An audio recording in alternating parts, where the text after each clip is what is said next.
안녕하세요. 송은섭입니다. 기도와 응원해 주신 분께 감사합니다.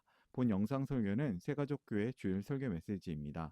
교회 성도님들과 신앙생활의 새가족을 위한 쉬운 메시지를 전합니다. 계속해서 풍성한 삶의 기초를 중심으로 하나님 나라 복음의 메시지를 전하고 있습니다. 오늘 주일 메시지 하나님의 말씀은 에베소서 2장 1절에서 22절까지이며 설교 제목은 사랑을 살아내는 공동체입니다. 오늘 설교에 대한 궁금함, 기대감을 가지고 메시지로 함께 들어가 보겠습니다. 먼저 같이 성경을 읽어볼까요? 세번역 성경 에베소서 2장 22절 말씀을 읽어보겠습니다. 그리스도 안에서 여러분도 함께 세워져서 하나님이 성령으로 거하실 처소가 됩니다. 처소란 집이란 뜻을 갖고 있죠. 왜 공동체는 어려울까요? 오늘날 우리가 사는 현대사의 특징으로 여러 가지가 있을 수 있는데 그중에 가장 큰 특징적인 것은 극도로 나뉘어진 개인주의입니다. 세상은 무한 경쟁, 적자 생존의 세상이 되었고 함께 사는 세상은 붕괴되고 있습니다. 공동체가 없어진다는 뜻이죠. 그러나 참으로 역설적인 것은 세상이 이처럼 깨어지고 있는데 사람들은 그 어느 때보다도 더 간절하게 공동체를 찾고 있다는 사실입니다.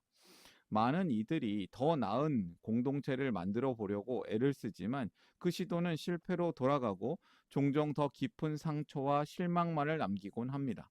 안타깝게도 세상의 마지막 희망이어야 할 교회 공동체조차 이러한 현실에서 자유롭지 못합니다.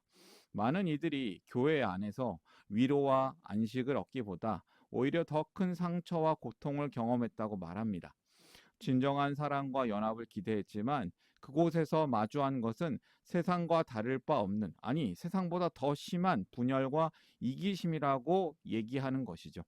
그렇다면 우리는 이 문제를 어떻게 이해해야 할까요? 성경이 말하는 진정한 교회 공동체란 과연 무엇이며 우리는 어떻게 그 안에서 진정으로 하나가 될 수 있겠습니까? 우리는 이 질문에 대한 답을 인간의 지혜나 노력, 제도에서, 정치에서 찾지 않을 것입니다.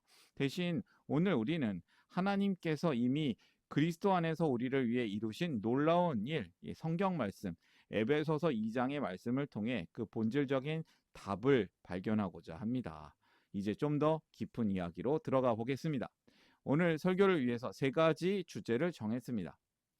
이 사람은 절대로 혼자 살 수 없다는 말이 있습니다. 사람은 원래 함께 살도록 지어진 존재이죠.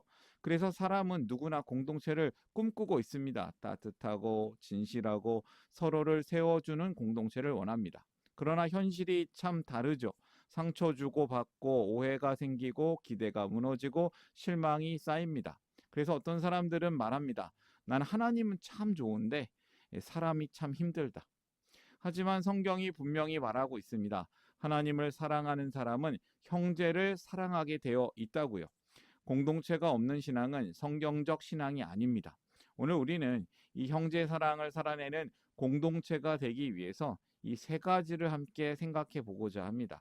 오늘 설교를 위한 세 가지 주제입니다. 1. 우리의 새로운 정체성. 교회의 세 가지 모습, 특징, 하나됨을 살아내는 법. 이 세 가지 주제의 이야기를 잘 들어주시기를 바랍니다. 첫 번째 주제예요. 우리의 새로운 정체성.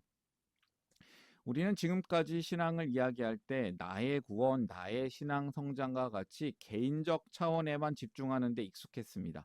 물론 그것이 틀린 것은 아닌데요. 하지만 성경 에베소서는 우리의 관점을 나에서 우리로 전환할 것을 강력하게 요구합니다.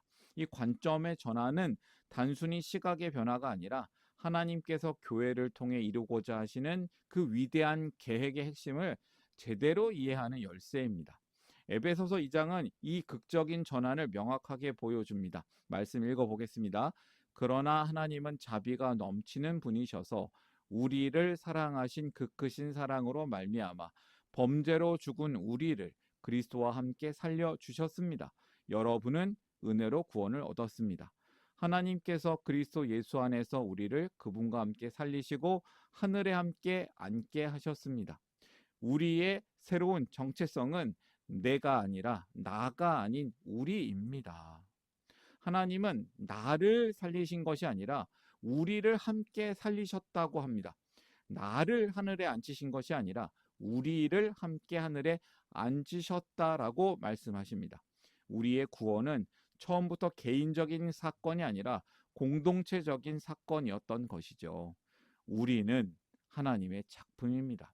이 공동체적 정체성은 에베소서 2장 10절에서 그 절정을 이루는데요. 우리는 그의 만드신 바라. 즉 우리는 하나님의 작품이란 뜻인데요. 많은 사람들이 이 구절을 당신은 하나님의 걸작품입니다라는 개인적인 격려의 말로만 사용할 때가 있습니다. 하지만 성경 원문을 자세히 보면 이 작품에 해당되는 헬라어 단어가 포이에마입니다. 이 단어는 복수가 아닌 단수로 쓰여졌습니다. 만약 우리 각자가 개별적 작품이라고 한다면 우리들은 작품들입니다라고 했어야 합니다. 그러나 성경은 우리는 한 작품입니다라고 선언합니다. 이는 하나님께서 우리 각자를 따로따로 빚으신 것이 아니라 우리 모두를 합하여서 하나의 위대한 걸작품을 만드셨다는 놀라운 진리를 담고 있습니다. 이 사실을 깨닫고 우리 옆 사람, 같이 있는 성도를 한번 보시면 좋겠습니다. 어떤 마음이 드실까요? 우리가 이 말씀을 있는 그대로 받아들인다면 옆에 있는 성도는 아주 놀라운 존재인 동시에 참으로 징그러운 존재입니다. 왜 그렇습니까? 이 땅에서 잠시 스쳐가는 인연이 아니라 영원토록 정말 징그럽도록 붙어서 함께 살아야 할 존재이기 때문입니다. 이것이 하나님께서 우리를 묶어주신 영원한 관계의 무게입니다. 그렇다면 하나님께서 만드신 이 하나의 작품은 구체적으로 어떤 모습을 하고 있는지를 더 깊이 들어가 보기를 원합니다. 두 번째 주제로 갈까요? 교회의 세 가지 모습이 있습니다. 교회의 세 가지 설명이 있는 것이죠. 우리가 공동체 안에서 겪는 수많은 문제의 근본적인 해결책은 교회의 본질적인 정체성을 올바르게 이해하는 데서 시작합니다. 지금부터 살펴볼 교회의 세 가지 특징, 세 가지 설명은 우리가 앞으로 만들어 가야 할 목표가 아니라 그리스도 안에서 이미 우리에게 주어진 현실이라는 점을 기억하는 것이 중요합니다. 교회는 예수님의 몸이고, 교회는 하나님의 가족이고, 교회는 성령님의 성령님의 집으로 사는 공동체입니다. 이 세 가지 특징을 하나씩 살펴보고자 합니다. 교회로 사는 우리는 하나님의 하나된 작품임인 동시에 하나님의 가족이고 예수님의 몸이고 성령님의 집이라는 것이죠. 교회의 세 가지 모습은 정말 중요합니다. 교회의 첫 번째 정체성은 하나님의 가족입니다. 이것은 단순한 비유가 아닙니다. 여기 이 말씀을 듣는 우리 모두가 하나님을 아버지라고 부릅니다. 한 분 아버지를 모시고 있다면 우리는 자연스럽게 무엇이 됩니까? 바로 형제 자매, 한 가족이 됩니다. 하나님의 가족의 가장 중요한 특성은 하나님 아버지를 닮아서 서로 사랑하고 배려하는 법을 배워가는 관계인 것이죠. 물론 현실 교회에 우리 성도들은 미성숙합니다. 그러나 중요한 것은 순서입니다. 이미 하나님의 가족이 되었기 때문에 사랑을 배워가는 것이죠. 비록 아직 다 온전하지 않지만 그렇지만 우리는 하나님이 묶어주신 하나님의 가족이라는 거예요. 하나님께서는 철저히 홀로 살던 우리를 부르셔서 사랑을 배우고 함께 성장할 수 있는 안전한 울타리인 믿음의 가족, 하나님 나라 가족을 선물로 주셨습니다. 교회에 그리고 두 번째 정체성이 있습니다. 바로 예수님의 몸, 그리스도의 몸입니다. 예수님께서는 유대인과 이방인 사이를 놓인 증오의 담을 허무셨고 결코 하나 될 수 없었던 원수들을 한 몸으로 만드셨습니다. 그래서 이 몸은 단순히 사람들의 연합체가 아닙니다. 교회가 에베소서 1장 23절에 설명이 나오는데요. 만물 안에서 만물을 충만케 하시는 이의 충만함이며 예수님께서 교회 머리가 되신다고 말합니다. 즉 교회는 머리이신 예수님의 다스림과 뜻을 따라 움직이는 살아있는 유기체라는 것이죠. 이 정체성은 또한 교회의 사명이 무엇인지를 분명히 보여줍니다. 교회가 충만해지고요. 또 그 주변에 세상이 충만해지고 회복하는 일을 이루어진다는 것이죠. 우리는 그분의 몸으로서 이 위대한 회복의 사역에 동참하도록 부름받은 존재입니다. 교회의 세 번째 정체성은 성령의 집, 성전입니다. 성전은 하나님께서 계시고 예배를 받으시는 거룩한 장소입니다. 바울은 교회가 마치 건물처럼 서로 연결되어서 함께 지어져 가는 살아있는 성전이라고 말합니다. 특히 지어져 간다는 표현은 교회가 성장적인 예배 공동체인 것을 보여주는데요. 우리는 지금도 성령님을 통해 하나님의 임재를 경험하지만 요한계시록이 보여주는 새 예루살렘의 비전처럼 하나님께서는 그의 백성과 영원히 함께 거하실 그날을 소망하며 함께 지어져 가고 있습니다. 비록 지금 우리의 예배가 지극히 현세적이고 자기중심적인 필요를 그 모습으로 머물고 있을지라도 이 공동체는 이미 성령님께서 거하시는 거룩한 집으로 만들어졌다는 것입니다. 우리의 예배는 하나님을 기쁘시게 하고 그분의 나라가 완성될 그날을 간절히 사모하며 드리는 연습 같은 실전, 그러한 삶으로 성숙해야 하겠습니다. 이처럼 하나님은 우리를 이미 한 가족, 한 몸, 한 성전으로 만드셨습니다. 그런데 우리는 여전히 공동체 안에서 아픔을 겪고 하나를 되지 못하는 것 같습니다. 우리는 이 위대한 신학적 정체성을 우리의 실제적인 삶에서 살아내는 구체적인 원리를 배워야 할 것입니다. 그 원리가 무엇이냐면 바로 하나됨을 살아내는 법입니다. 이 말씀 한번 읽어볼까요? 요한일서 3장 11절에서 23절의 말씀을 좀 요약해서 읽어보겠습니다. 우리가 이미 죽음에서 생명으로 옮겨갔다는 것을 우리는 압니다.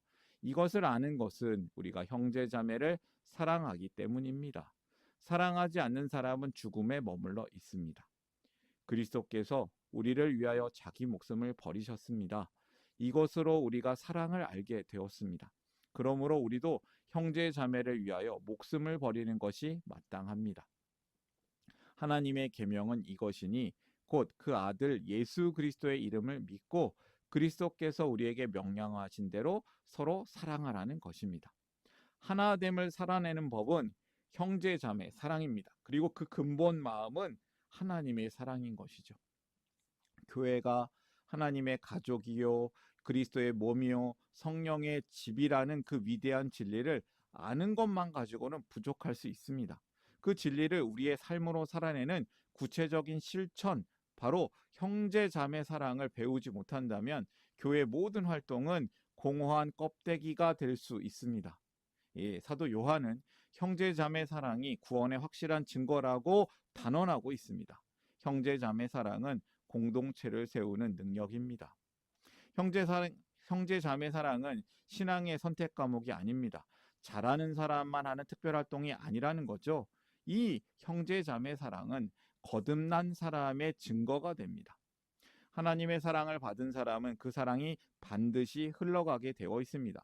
사랑은 머무르지 않기 때문이에요. 반드시 흘러갑니다.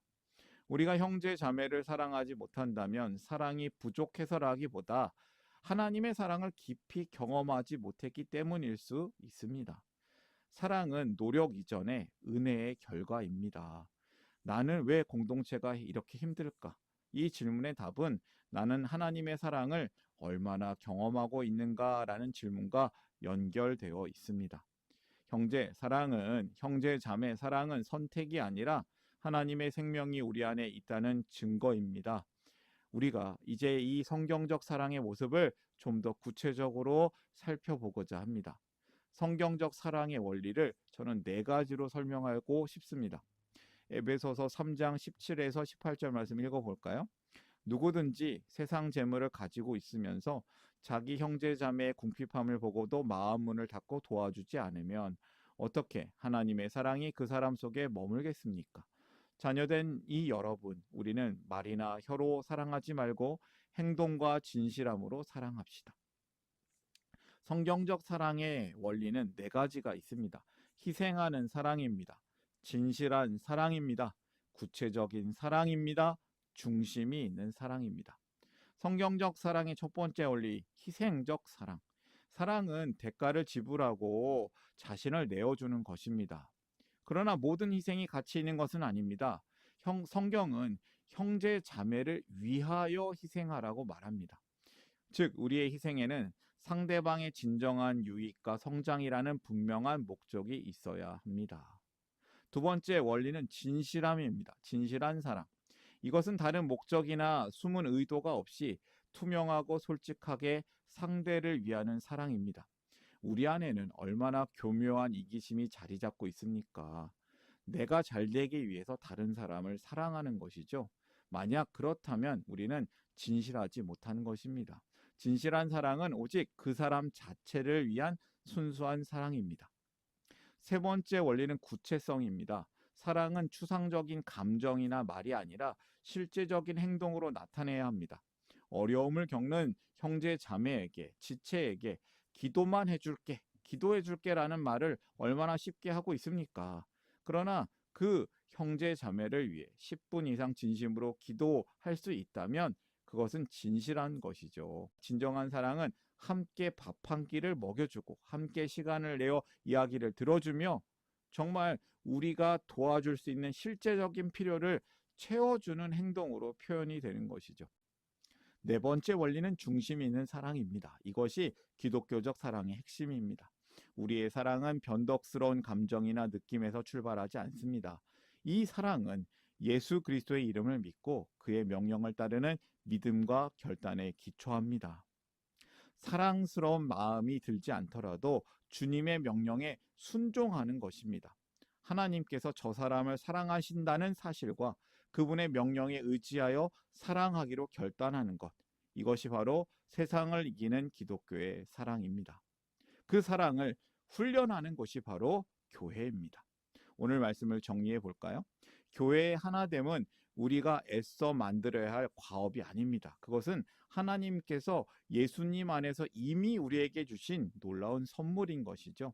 그러므로 우리의 과제는 하나가 되기 위해 노력하는 것이 아니라 성령이 하나 되게 하신 것을 힘써 지키는 것입니다. 이 하나됨을 지키는 유일한 길은 방금 말씀을 드린 형제자매 사랑을 실천하는 것입니다. 기독교의 사랑은 세상의 사랑과 다릅니다. 기독교의 사랑은 결단으로 시작되고 인내로 유지되고 지혜로 성숙되는 것입니다.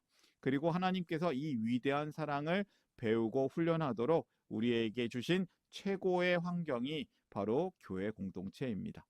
이제 우리는 결단해야 합니다. 교회를 내 신앙생활을 위한 선택 가능한 부품으로 여기는 것이 아니라 신앙의 본질로 여기시기를 바랍니다. 내 마음에 들지 않고 불편하게 하는 형제 자매들을 피하는 대신에 오늘 배운 이 온전한 사랑을 의지적으로 실천해 보십시오. 그렇게 한 사람 한 사람이 사랑의 원리를 살아낼 때 우리 교회는 비로소 하나님께서 디자인하신 그 위대한 걸작품의 모습을 세상에 드러내게 될 것입니다. 이제 이 메시지들을 정리하면서 저는 더하는 질문을 드려보도록 하겠습니다. 세 가지 질문을 더 드려봅니다. 나는 공동체 안에서 어떤 모습일 때 가장 편안합니까? 반대로 가장 힘들었던 경험은 무엇이었습니까? 혹시 공동체 안에서 누군가에게 먼저 다가가기가 어려웠던 경험이 있다면 나누어 봅시다. 나는 공동체 안에서 사랑을 받는 사람에 더 가까운가요? 아니면 흘려보내는 사람에 더 가까운가요? 그 이유는 무엇이라고 생각합니까? 우리 소그룹 또는 우리 교회가 형제 사랑을 살아내는 공동체가 되기 위해 가장 필요한 변화는 무엇이라고 생각합니까? 내가 먼저 시작할 수 있는 작은 실천은 무엇일까요? 이제 오늘의 메시지를 정리해 보도록 하겠습니다. 세 가지로 정리합니다. 첫 번째, 나를 넘어서 우리로 살라. 우리는 합하여 하나 되는 걸작품입니다. 두 번째, 본질적 교회로 살라. 교회는 하나님의 가족, 하나님의 한 몸, 하나님의 성전입니다. 세 번째, 형제자매 사랑으로 살라. 우리가 따르는 그 사랑은 믿음과 결단에 기초합니다. 오늘의 메시지를 마음에 담고 삶으로 결단하면서 함께 기도하기를 원합니다. 당신의 선한 일을 위하여 우리를 작품 되게 하시고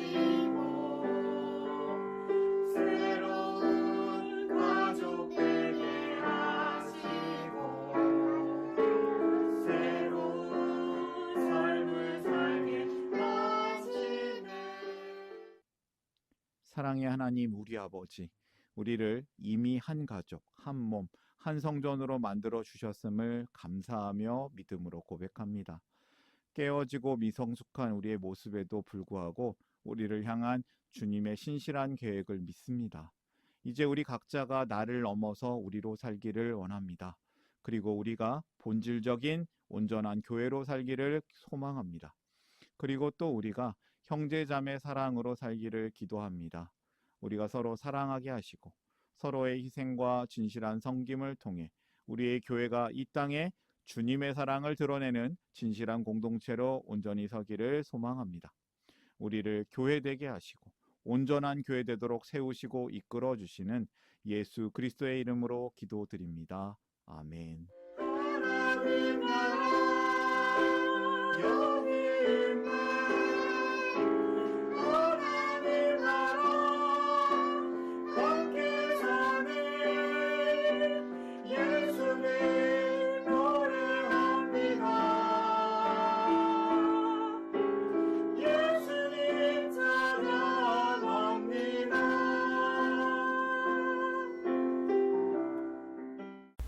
샬롬, 송은섭입니다. 저를 통해 또는 누군가의 추천과 우연한 기회로 이 메시지를 보게 되신 분들께 감사합니다.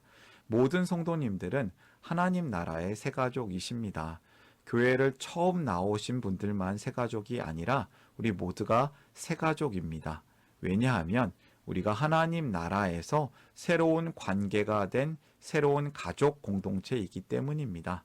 본 설교는 새가족교회 공동체 새가족과 후원자를 위한 메시지이며 기독교를 잠시 떠났거나 새롭게 시작하시는 분들을 위한 쉬운 메시지이기도 합니다.